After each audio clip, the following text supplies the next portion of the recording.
Okay, my presentation was on honeypots. My team consisted of myself, Benjamin Braga, Luis Acevedo Arrigan, and Robert Barrios. Although he was not really too helpful on this. I guess he wasn't able to get on. All right, so let's start. What is a honeypot? Honeypots are decoy servers or systems set up to gather information from attackers and intruders. And according to Urban Dictionary, a honeypot could also be a woman that seduces a man in order to pump out secrets. So it's just a trap, in other words, to capture bad guys in order to make them think that they're about to get something really good, but really they're just falling into a trap. The purpose. Suppose you have noticed your network was getting hacked, and frequently too. You also notice that one of these hackers has been returning to try and get more information. They've realized they can get onto your network and they want to keep coming back so they can find out what other goodies and what's on the network.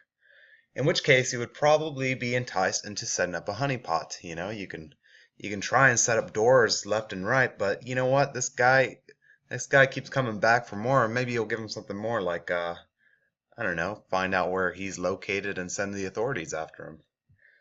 A honeypot must be practically deceptive in order to not arouse any suspicion that the attacker is falling into a trap. You don't want the attacker to realize, hey, something's a little fishy here. All this data seems kind of, I guess you could say, just kind of like it doesn't change. It's just saying the same. No one's really seems to be using this, and yet it all is very sensitive looking, but yet there's very few security features protecting it. So that might throw off a couple.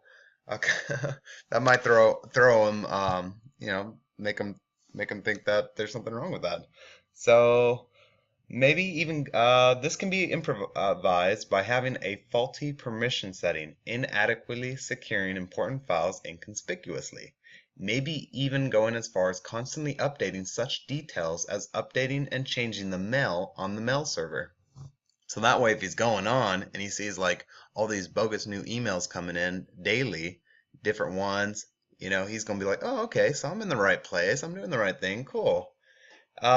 A good thing is a honeypot provides low overhead and is effective deterrent if set up correctly. So you don't really have to do too much work on a honeypot. Once you set it up, it's pretty much good to go as long as you know, kind of set up a couple of features where it looks like things are constantly changing and that will, so it doesn't arouse suspicions. All right, a brief history. In 1991, the idea of honeypots began with two publications, The Cuckoo's Egg by Clifford Stoll and An Evening with Branford by Bill Cheswick. The Cuckoo's Egg was about the experience of the author to find a computer hacker that was in his corporation, finding the secrets.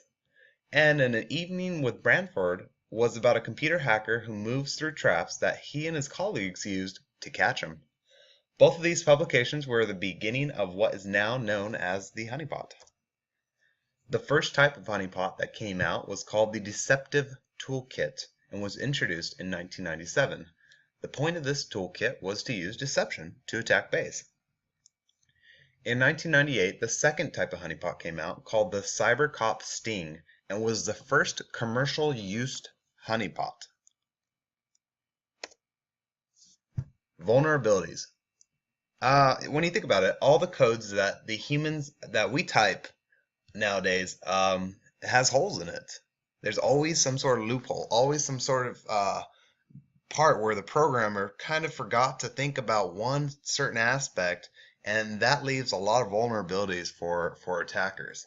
I mean, I myself am a programmer, and I know that I spend about an hour programming and about another hour debugging. So you think you're doing everything right the first time, and then you realize that you got to go back again, look all over it, and you find a lot of problems and mistakes. And when you don't find any problems and mistakes, you know that chances are there's a bigger problem, a bigger mistake, because you're missing something. There should be problems. So you might be thinking that you are creating a foolproof trap, but it might just be the contrary. So you think as a programmer, you think you've created something pristine and perfect and impenetrable, But there's always that one guy who's going to look at it and be like, oh, I know how to get around that. A honeypot can also be labor or resource intensive. You got to constantly update it. It takes room. I mean, it'd be in a perfect world you wouldn't have to have these, but it's not a perfect world, right? Let's see. Does it work? Well, let's look at Project Honeypot. I found this one on the internet. Project Honeypot is a network-based application that uses software embedded in a website that gathers information about IP addresses used to harvest email addresses for spam, bulk mail, and email fraud. The numbers are pretty impressive, but it is just a small ripple in a huge ocean when the big picture is considered. I mean, look at that. You got traps addressed monitored. You have 215 million trap monitoring capability, up to 563 billion spam servers identified. There are there are over 104 million spam servers identified. Dictionary tags 26 million.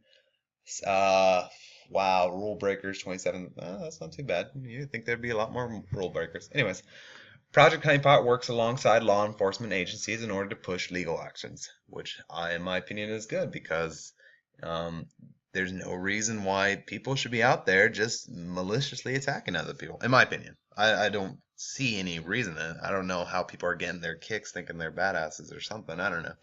Anyways, here are my references.